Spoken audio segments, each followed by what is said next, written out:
genro do Jaime Cortesão. Foi casado com a Saudade Cortesão. Bom, vamos ser mais breves agora, né? E para isso eu peço licença para eu ler, portanto, um texto que escrevi uns 3 anos atrás para o meu blog. Eu tenho um blog na internet que se chama Quincas Blog. Machado de Assis, Quincas Blog, no caso. E que eu estou transformando, hoje por acaso recebi os originais, estou transformando num livro que eu vou publicar proximamente no Brasil. E essa parte sobre Cecília chama-se A Cecília Meirelles que Conheci. Eu vou ler algumas partes desse blog. Considero o lirismo de Cecília Meirelles, diz Paulo Rone, o mais elevado da moderna poesia de língua portuguesa. Nenhum outro poeta iguala o seu desprendimento, a sua fluidez, o seu poder transfigurador, a sua simplicidade e seu preciosismo. Porque Cecília, só ela, se acerca da nossa poesia primitiva e do nosso lirismo espontâneo. A poesia de Cecília Meirelles é uma das mais puras, belas e válidas manifestações da literatura contemporânea, diz o nosso grande crítico, grande estudioso da obra de Cecília Meirelles e de outros autores brasileiros, que é o húngaro Paulo Rone, que foi para o Brasil nos anos 30, né, fugindo da guerra e da perseguição. Ele era judeu, húngaro, e que depois fez um trabalho extraordinário no Brasil, um grande professor e um grande crítico literário, ensaísta. Em crônica publicada neste Quincas Blog há cerca de 1 ano, que tratava sobretudo de Manuel Bandeira e de meu CD, O Poeta em Botafogo, escrevi textualmente, aspas, eu tive o privilégio, embora não sendo poeta, mas gostando tanto da poesia, de viver sempre muito próximo dela e de vários de seus cultores e criadores, alguns de altíssima linhagem, entre eles Cecília, Drummond, Bandeira, Murilo Mendes, João Cabral, para citar apenas aqueles que já partiram. Pois hoje eu gostaria de conversar um pouco com minhas leitoras e leitores sobre Cecília Meirelles. Não para tratar de sua obra altíssima, que a situa entre as vozes mais cristalinas da poesia lusófona, mas para evocar essa figura humana admirável que tanto fez pela educação e pela cultura em nossa terra. Essa mulher bonita, especial, fascinante, de um charme envolvente, que em qualquer encontro ou roda social acabava logo por se tornar o centro das atenções. Por sua beleza física, porte altivo, dicção perfeita, sorriso luminoso e profundos olhos verdes no rosto moreno, inteligência viva, sentido de humor e cultura invejável. Uma das presenças mais marcantes que tive o privilégio de encontrar em toda a minha vida. E a despeito de tudo isso, tida por alguns como inacessível. A respeitada poeta Marli de Oliveira, já falecida, e com quem fui casado por 17 anos, é a mãe das minhas filhas, tinha e teve sempre por Cecília Meirelles uma admiração incondicional. E foi através de Marli que eu tive o privilégio de iniciar um convívio inesquecível com a autora de Vaga Música, de 1961 até a sua morte, no dia 9 de novembro de 1964, em um hospital do Rio de Janeiro, 2 dias após haver completado 63 anos de idade. Esse período de convívio foi, portanto, breve, porém intenso, incluindo visitas frequentes à sua bela casa no bairro do Cosme Velho, curiosamente, o mesmo bairro onde viveu e morreu Machado de Assis, por isso mesmo conhecido como o Bruxo do Cosme Velho. Casa que se chegava depois de escalar um terreno íngreme, coberto por um magnífico jardim, na verdade, uma mansão parecida com a própria dona. Além dessas visitas, lembro-me bem de alguns contatos marcantes para mim, como sua presença no Teatro da Maison de France, no Rio, para assistir à estreia da peça A Volta do Marido Pródigo, uma divertida dramatização feita por Léo Gilson Ribeiro do conto homônimo de Guimarães Rosa, na qual eu fazia o papel do marido em questão. Parênteses, eu estava conversando com a minha mulher hoje justamente o que me ocorreu o que não se pode chamar de coincidência, não é? Claro. Mas veja só essa sincronia, sincronização, sei lá, sincronicidade, não é, Mário Márcio? Cecília e Machado, que nós estamos falando. Quando eu fui convidado para fazer essa coisa aqui, seria qualquer brasileiro de linhagem, de ascendência açoriana, que marcasse o Brasil. Na mesma hora eu pensei em Cecília e no Machado de Assis, claro, né? Agora, eu não pensei em tantas coincidências que eu vivi depois, ou sincronicidade. Machado viveu e morreu, grande parte da vida dele, morreu no Cosme Velho, esse bairro. Cecília Meirelles tem essa casa no Cosme Velho que eu conheci tanto. A casa do Machado de Assis, desgraçadamente, já foi derrubada há muito tempo, claro. Depois, Cecília, vamos dizer depois, casou-se com o português, Correia Dias. Machado casou-se com a portuguesa, Carolina Xavier de Novaes. Cecília, ainda tem o terceiro. Qual é que é? Os açorianos. Bom, claro, evidente, óbvio. Cecília era neta de açorianos e Machado de Assis era filho de açoriano. Quer dizer, três sincronicidades aí que me chamaram a atenção, que eu não tinha pensado nelas. Outro momento de que não me esqueço, quando Cecília foi convidada para fazer uma conferência na Pontifícia Universidade Católica no Rio de Janeiro. Eu, aluno da Faculdade de Direito, que conheci Cecília, descera para recebê-la no térreo do edifício, junto dos pilotis, acompanhando o professor Raul Leles, um autor conhecido de livros didáticos e já, digamos, não muito moço. Quando os apresentei, já que aparentemente não se conheciam, o professor Leles foi logo proclamando que havia sido aluno de Cecília, ao que ela prontamente emendou, entre irônica e séria: "Não me diga, professor, mas enfim, é possível, pois várias vezes tive alunos bem mais velhos do que eu." Em pouco tempo, nosso relacionamento com Cecília estendeu-se também ao marido, Heitor Grilo, homem inteligente, culto e muito simpático, professor e engenheiro agrônomo, que nutria pela esposa a mais entusiástica, incondicional e ostensiva admiração, o que, confesso, era muito bonito de se ver até. Casaram-se em 1940, 5 anos após a morte de Fernando Correia Dias, artista plástico português, com quem Cecília se havia unido em 1922 e com quem tivera 3 filhas, uma delas a conhecida atriz Maria Fernanda. Correia Dias, aliás, antes de vir para o Brasil, escrevi no Brasil isto, antes de vir para o Brasil, e embora bastante jovem, teve participação destacada como um dos pioneiros do movimento modernista em Portugal, que marca seu início, sabemos todos, com a publicação da revista Orfeu, 1915, dirigida por Fernando Ferro, com colaborações, entre outros, de Fernando Pessoa, Almada Negreiros e Mário de Sá Carneiro, há exatos, quando eu escrevi isso, 100 anos, 3 anos atrás. Curiosamente, desde sua morte por suicídio, em 1935, no Rio de Janeiro, antecedida de uma profunda crise de depressão, a memória de Correia Dias foi sendo aos poucos apagada.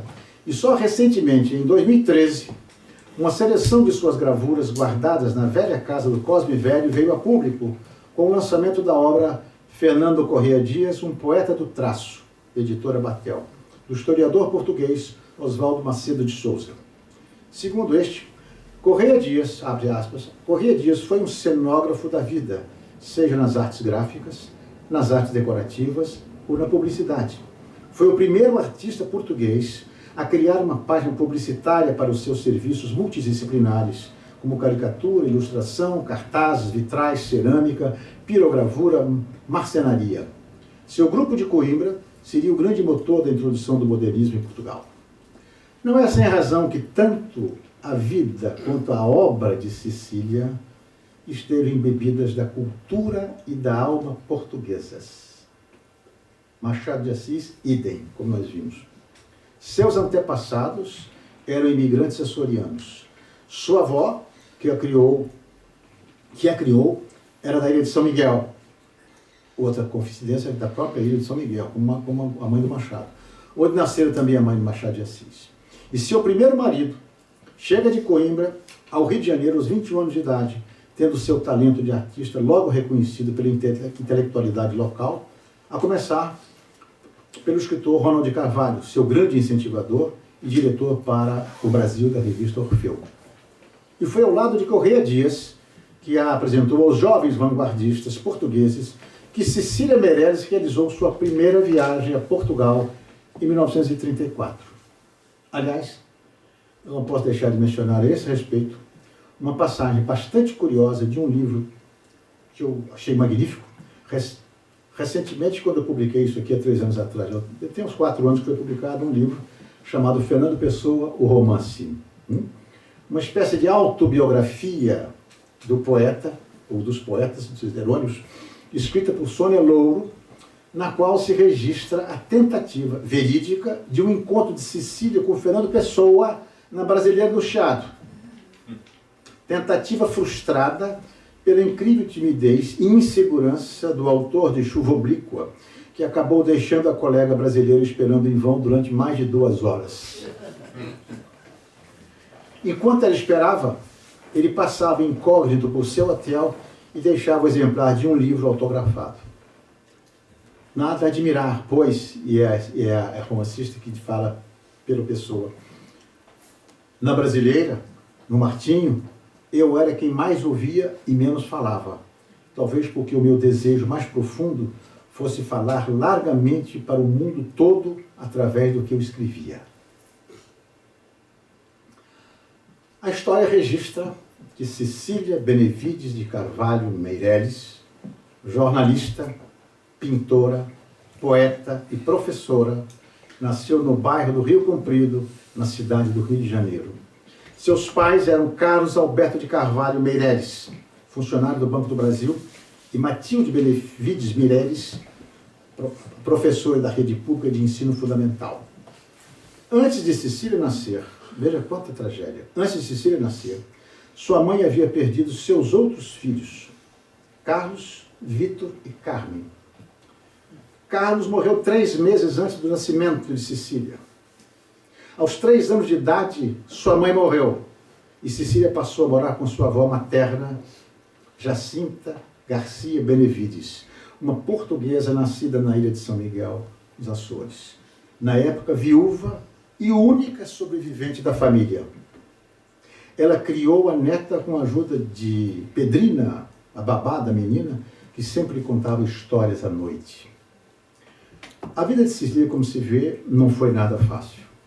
Pelo menos até seu segundo casamento, em 1940. Subitamente viúva, com 3 filhas pequenas para criar, teve que se dedicar de corpo e alma às atividades de professora e jornalista para sobreviver. Ela mesma quem invoca estoicamente seus primeiros anos de orfandade e solidão, ao lado da lição de vida que aprenderia para sempre. Diz ela, nasci aqui mesmo, no Rio de Janeiro, 3 meses depois da morte do meu pai, e perdi minha mãe antes dos 3 anos. Essas e outras mortes ocorridas na família acarretaram muitos contratempos materiais, mas ao mesmo tempo me deram desde pequenina, uma tal intimidade com a morte que docemente aprendi essas relações entre o efêmero e o eterno. E outra parte diz, em toda a vida nunca me esforcei por ganhar, nem me espantei por perder. A noção ou o sentimento da transitoriedade de tudo é o fundamento mesmo da minha personalidade. Depois, minha infância de menina sozinha deu-me 2 coisas que parecem negativas e foram sempre positivas para mim: silêncio e solidão. Essa foi sempre a área da minha vida. A área mágica, onde os caleidoscópios inventaram fabulosos mundos geométricos, onde os relógios revelaram o segredo do seu mecanismo e as bonecas o jogo de seu olhar. Mas foi nessa área que os livros se abriram e deixaram sair suas realidades e seus sonhos, em combinação tão harmoniosa que até hoje não compreendo como se possa estabelecer uma separação entre esses 2 tempos de vida, unidos como os fios de um pano. Cecília Meirelles andou por todo o mundo, realizou numerosas viagens aos Estados Unidos, Foi inclusive professora de literatura e cultura brasileira na Universidade do Texas. A América Latina, a Europa, a Ásia e a África, fazendo conferências e ministrando cursos em diferentes países sobre literatura, educação e folclore, em cujos estudos era uma reconhecida especialista. Representou o Brasil em diversos congressos internacionais. Foi condecorada pelo Chile de sua amiga Gabriela Mistral. Recebeu importantes homenagens em Goa e o título de doutor honoris causa pela Universidade de Delhi. Aliás, sua afinidade com a Índia de Gandhi e Nehru era conhecida. Em um post de meu blog, intitulado Falemos um pouco de poesia, escrevi o seguinte: como lembrava Cecília Meirelles, aspas, conviver com os homens é mais terrível que com os deuses, e ninguém conhece a epopeia mais dolorosa que a de moldar, dia a dia, clara e verdadeira, a fugitiva condição humana. Fecha aspas. Na sua emocionada e emocionante elegia sobre a morte de Gandhi, escrita no dia seguinte da morte do Gandhi, repetia as palavras isoladas, ouvidas do próprio Mahatma. Les hommes sont de brutes, madame. Les hommes sont de brutes, madame. O vento leva a tua vida toda e a melhor parte da minha. Sem bandeira, sem uniformes, só a alma no meio de um mundo desmoronado. Estão prosternadas as mulheres da Índia como trouxas de soluços. Tua fogueira está ardendo. O Gange te levará para longe, punhado de cinza que as águas beijarão intimamente, que o sol levantará das águas até as infinitas mãos de Deus. Les hommes sont des brutes, madame. Os meus generosos leitores desse Quincas Vlog já conhecem um pouco de minha vida, o que me exime da tarefa de maiores explicações para contextualizar determinados aspectos dessas minhas divagações. Assim que não preciso explicar demais quando menciono, por exemplo, minha estada de 4 anos em Barcelona, a partir de 1990, à frente do Consulado-Geral do Brasil. Certo? Pois bem, nessa época havia por lá, espero que ainda haja hoje, claro, um certo Colégio Brasil, com mais de 600 alunos de idades aproximadas de 7 a 15 anos. Sabendo que esse colégio de Brasil só tinha um nome, visitei um dia o seu diretor para propor-lhe um plano ambicioso de divulgação de cultura brasileira no âmbito de todas as turmas da escola, a partir do material que o consulado colocaria à sua disposição. Demos início ao projeto com a Semana Brasil, recheada de diferentes palestras para os diferentes níveis de aluno, e à noite uma especial para os pais, de recitais de poesia e de música, de uma apresentação de mamulengos nordestinos brasileiros que por lá se encontravam em Barcelona, e até de um campeonato de futebol entre os alunos, cuja taça Brasil seria entregue ao vencedor por ninguém menos que Romário, àquela altura ídolo absoluto do Barcelona, do Barça. Por outro lado, ao tomar conhecimento de que a cada ano todos os alunos de todas as turmas estudavam um determinado poeta, espanhol naturalmente, acabei convencendo o diretor a adotar para o ano seguinte um poeta brasileiro. E propusemos justamente Cecília Meirelles, que foi aceita e estudada ao longo de todo o ano de 1993, com textos e poemas para crianças e adultos, traduzidos por nós para o espanhol e até mesmo para o catalão. Um sucesso e uma imensa alegria. E vale acrescentar que ainda em meu período de Barcelona, criei um grupo de jograis para apresentar um espetáculo com obras de poetas brasileiros, um recital que repetimos em vários colégios e centros culturais da Catalunha e que tinha por título Canción de un Camino de Espanha, ou seja, Canção de um Caminho de Espanha, título de um lindo poema de Cecília Meirelles e outros muito conhecidos como Motivo. Eu canto porque um instante existe e a minha vida está completa. Não sou alegre nem sou triste, sou poeta. Irmão das coisas fugidias, não sinto gozo nem tormento. Atravesso noites e dias no vento. Se desmorono ou se edifico, se permaneço ou me desfaço, não sei, não sei. Não sei se fico ou passo. Sei que canto, e a canção é tudo. Tem sangue eterno, asa ritmada. E um dia sei que estarei mudo, mais nada. Ou seu famoso retrato. Eu não tinha este rosto de hoje, assim calmo, assim triste, assim magro. Nem estes olhos tão vazios, nem o lábio amargo. Eu não tinha estas mãos sem força, tão paradas e frias e mortas. Eu não tinha este coração que nem se mostra. Eu não dei por esta mudança tão simples, tão certa, tão fácil. Em que espelho ficou perdida a minha face? Por esse tempo, Cecília Meirelles era um poeta mais que admirado em sua terra, e em várias outras, para cujas línguas seus poemas iam sendo cada vez mais traduzidos. Compositores populares como Raimundo Fagner musicavam seus versos que passavam a ser cantados por um público crescente. Em 1989, uma cédula de 100 cruzados novos foi lançada com a efígie da grande poetisa brasileira.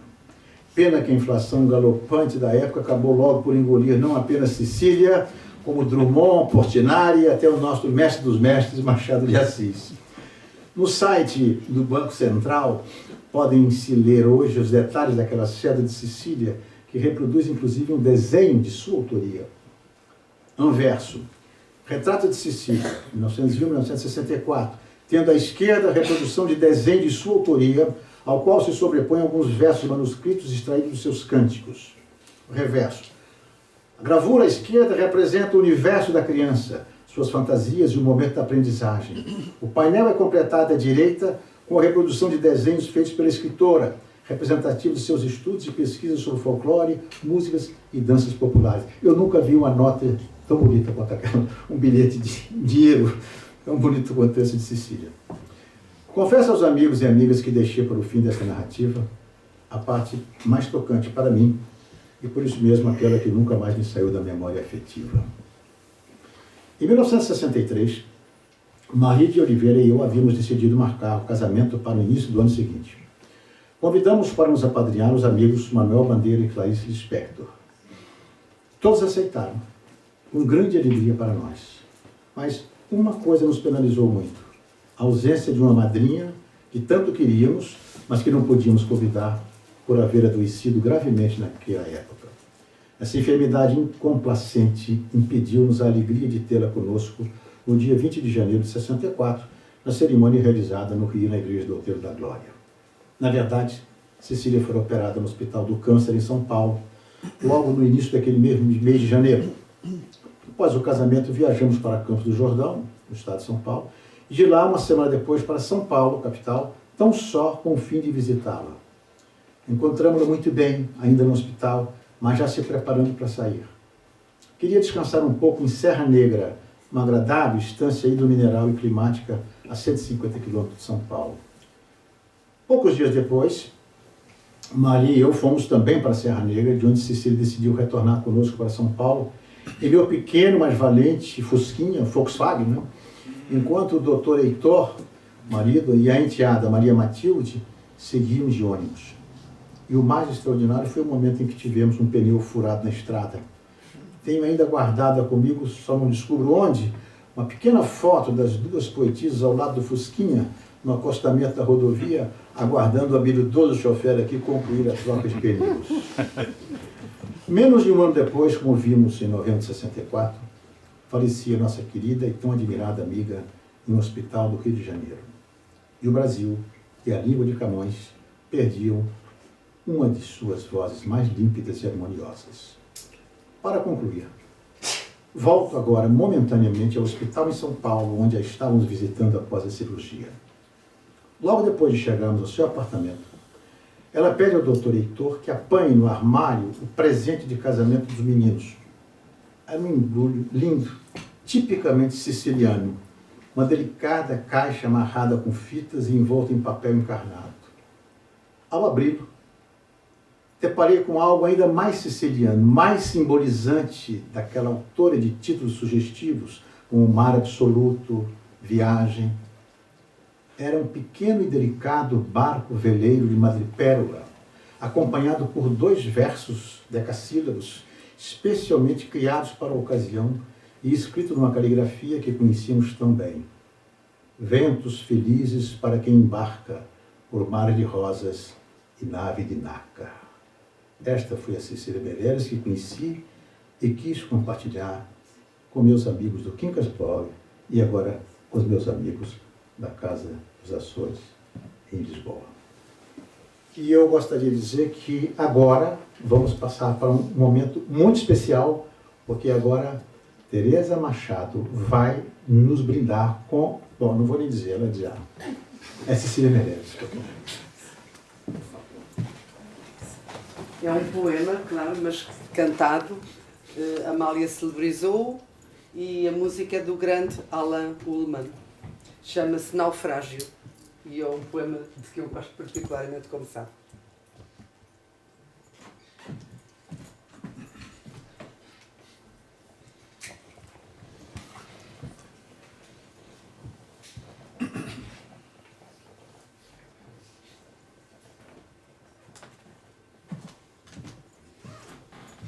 Pus o meu sonho no navio e o navio em cima do mar. Depois abri o mar com as mãos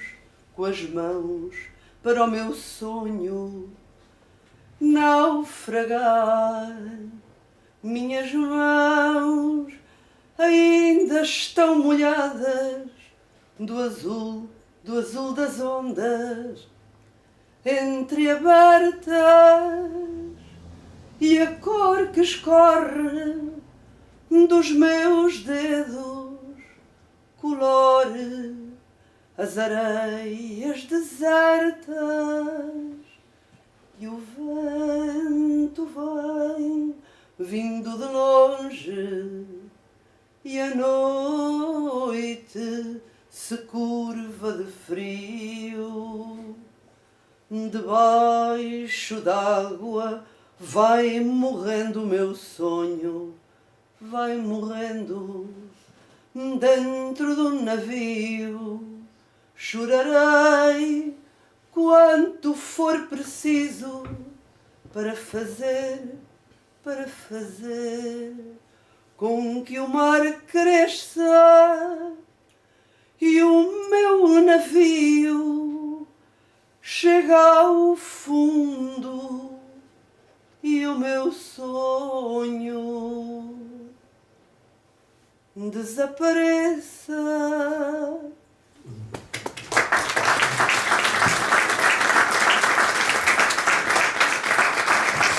Muito obrigado.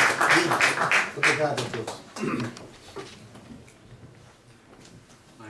Só para agradecer, com a licença do Sr. Embaixador, para agradecer a todos novamente a vossa presença e, se me permitem, destacar aqui a presença da senhora do Sr. Embaixador, também ali a doutora Fátima Monteiro, peço desculpa, presidente do Instituto da Macaronense, que nos dá o prazer de estar aqui connosco.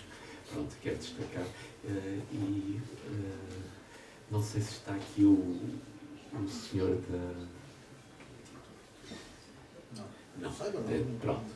Pronto, eu peço desculpa de destacar, quero agradecer a todos, mas destacar estas duas pessoas em particular, e só para dizer, como é costume aqui na casa, ainda podemos conviver um pouco mais à volta de uma chávena de chá. A noite está um pouco fria e podemos continuar um pouco este agradável convívio. Muito obrigado a todos e até uma próxima.